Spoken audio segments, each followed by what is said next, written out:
of the situation. But sometimes the only thing you need to pray and ask God to do is help you to jog your memory. God, help me remember. God, help me remember that you the same God yesterday, today, and forevermore. So that means that same God that got me out last time when I felt like it was impossible, when everybody counted me out, when didn't nobody want to help me, but I helped everybody else when they was down, and when I knew that if God didn't do it, nobody else can do it and it won't get done. It's that same God that can get me out this time. And God, don't just help me to remember how good of a God that I serve is, but God, also help me remember whose I am. So help me remember and recall all the talents and the gifts and the creativity that you instilled in me. Because sometimes we be worrying, we be asking God for stuff, but the only thing is God just wants us to remember, because he already instilled some of the stuff that we asking for. He already instilled that in us, so we can help ourselves get out of that position. We don't need to pray for a miracle, because he already placed everything that we need inside of us.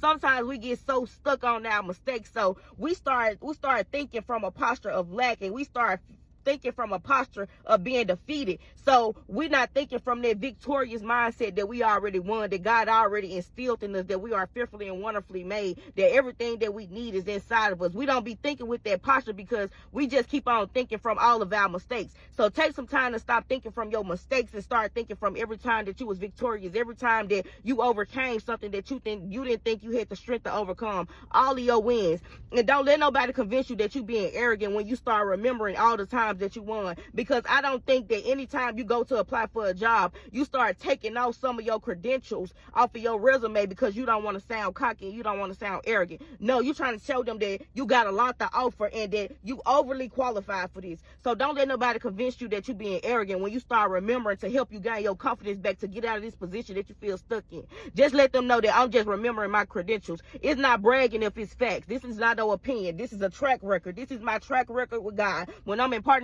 with God, can't no man take down what it was meant for me to have. So just take today to remember, jog your memory, because you probably don't need no more resources. You just need God to wake up that creativity that you know inside of you that's been buried by all of this burden, all these worries and everything else that life been throwing your way. Sometimes you don't need God to send you no more money. Sometimes you just, I don't know what you need, but you probably already got it in your house. I don't know which scripture it was, but what scripture was it when she went to the man because her husband had died, and he asked her, what do you have in your house? So what do you have in your house? What have God already instilled in you? What can you use to get yourself out of this position?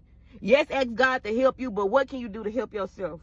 So just take some time to remember how victorious you already are, because the battle is already won. You just got to start thinking and looking at your situation through the perspective that you already won, instead of drowning yourself in all of your defeats, all of your mistakes.